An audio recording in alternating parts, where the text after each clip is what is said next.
Allah, Bid'a, Coran, halal, Khalifa, ulema, Mohammed, Ramadan. Alef, B, C, D.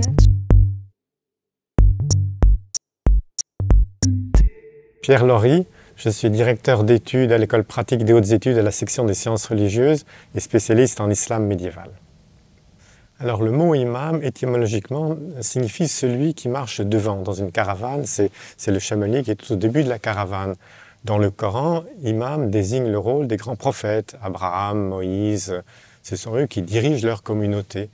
Et de la même façon, le terme imam a désigné historiquement, après la mort de Mohammed, ceux qui ont été désignés pour diriger la communauté musulmane, ceux qu'on appelle les califes.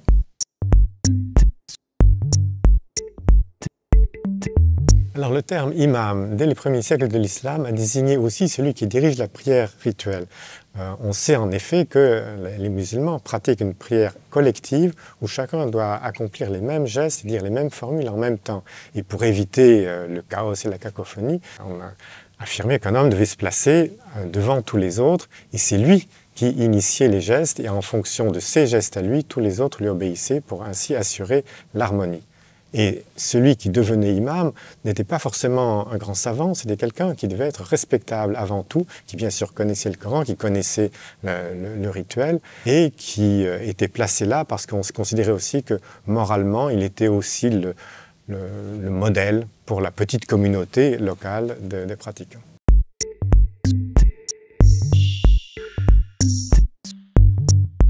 Le terme imam désigne aussi des grands savants et des pieuses personnes qui ont guidé la communauté comme les fondateurs des grandes écoles juridiques, comme des grands théologiens comme Razali. Parce qu'en effet, il n'existe pas de clergé en islam, mais il y a des savants qui guident la communauté musulmane, d'abord par le savoir qu'ils ont du Coran et des enseignements du prophète Mohammed, et ensuite par leur conduite irréprochable. Parce qu'on peut être un grand savant, mais si on est corrompu, on n'est pas un imam. Il faut être véritablement les deux. Et donc on peut considérer que ce sont ces imams-là qui représentent au mieux le leadership dans l'islam sunnite.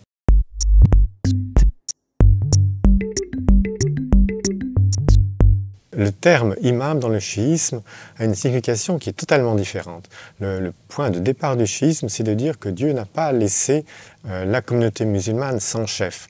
Au contraire, il lui a garanti un chef impeccable, infaillible, inspiré par les anges. C'est eux qu'on appelle les imams. Donc, le premier imam a été Ali, le gendre et cousin du prophète.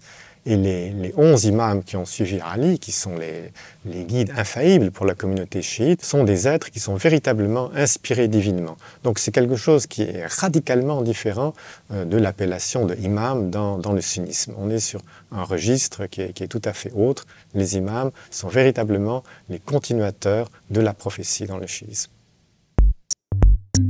Romain XVI, sociologue, chercheur au GSRL.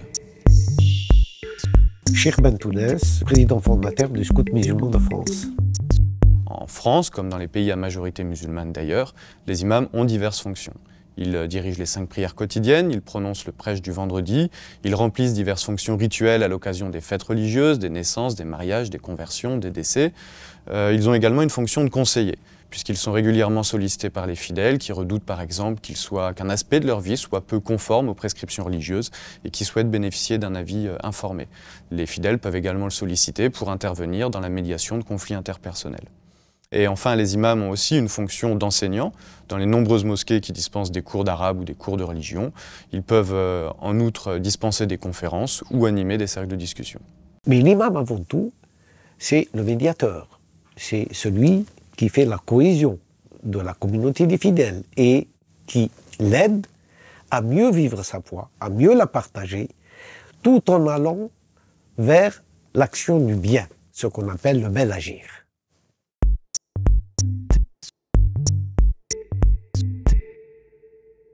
Il n'existe pas qu'une seule façon de nommer et de recruter les imams en France. Dans les années 70-80, lorsque le culte musulman commence à se structurer, il faut bien quelqu'un pour diriger la prière.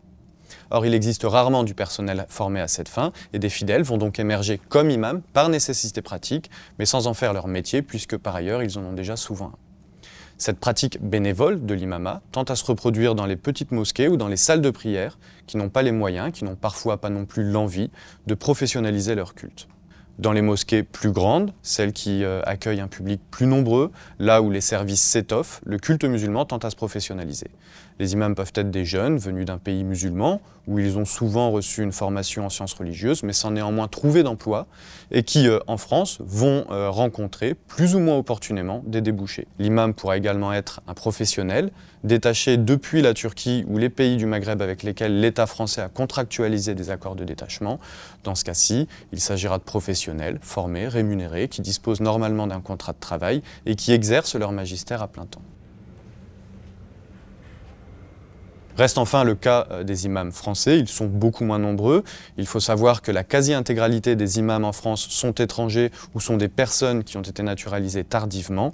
Pourquoi ? Eh bien tout simplement parce que l'imama ne suscite guère de vocation. Il faut garder à l'esprit qu'il s'agit d'un métier qui implique des études longues, des études difficiles, qui est souvent mal payé, où les protections sociales sont bien souvent aléatoires et qui nécessite en outre d'être corvéable à merci. L'État y a réagi en développant des formations complémentaires, sans volet confessionnel et qui s'adresse à des imams déjà en poste. Alors, la formation des imams en France, aujourd'hui, on peut dire qu'il y a un réel déficit. Même si nous avons deux instituts, celui de la Mosquée de Paris et celui de Château-Chinon, qui délivrent des études, des diplômes d'études supérieures islamiques, mais à mon sens, qui ne répondent pas au profil de l'imam du XXIe siècle. Nous sommes en France, pays de la laïcité, avec sa spécificité historique, la séparation entre l'Église et l'État. Donc, quand on voit par exemple aussi sur le plan de la femme, qu'il n'y a pas jusqu'à aujourd'hui des imams femmes en France, alors qu'elles existent au Danemark, au Canada, en Hollande, en Chine depuis 6 siècles, en Afrique du Sud. Nous avons besoin d'un institut de formation spécifique pour les imams en France qui délivre des diplômes universitaires reconnus et qui permettra, à mon avis, une revivification de la fonction de l'imama aujourd'hui.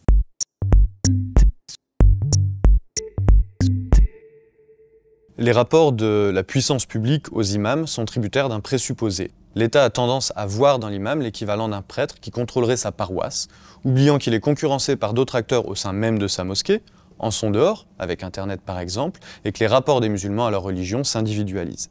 Quoi qu'il en soit, c'est en raison de cette influence sociale présupposée que l'État s'intéresse aux imams depuis les années 70-80 et cet intérêt est animé historiquement par des motivations de plusieurs ordres. Lorsque le caractère définitif de la présence musulmane en France est acté et lorsque le culte musulman commence à véritablement se structurer, les imams apparaissent comme d'utiles auxiliaires à l'intégration des populations immigrées et musulmanes.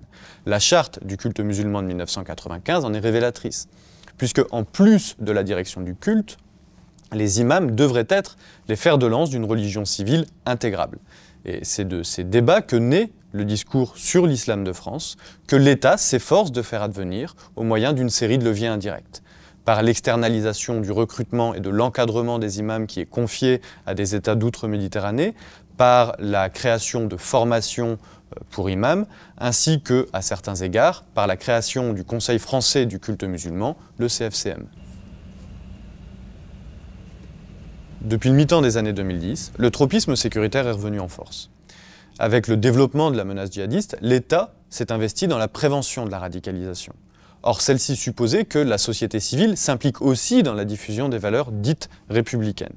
Dès lors, le développement de l'islam de France, qui recouvrait initialement des préoccupations intégrationnistes, se charge aussi d'enjeux sécuritaires.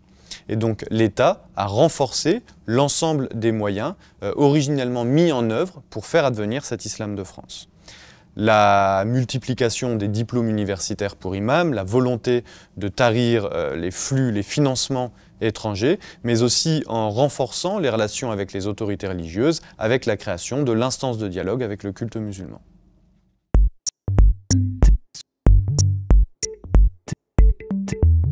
La relation des imams avec les représentants des autres religions est une question importante, dans la mesure où c'est par le dialogue et la richesse de ce dialogue que la société peut trouver les moyens de se relier, d'avoir une cohésion. Donc d'elle dépend l'avenir de se vivre ensemble en paix, avec la diversité de différentes religions qui existent en France aujourd'hui. Nous avons besoin du dialogue et d'investir et de former à ce dialogue les représentants des religions afin qu'ils puissent aller en profondeur, travailler en profondeur à la réconciliation de la famille humaine. Et notamment entre les religions monothéistes, c'est-à-dire le judaïsme, le christianisme et l'islam.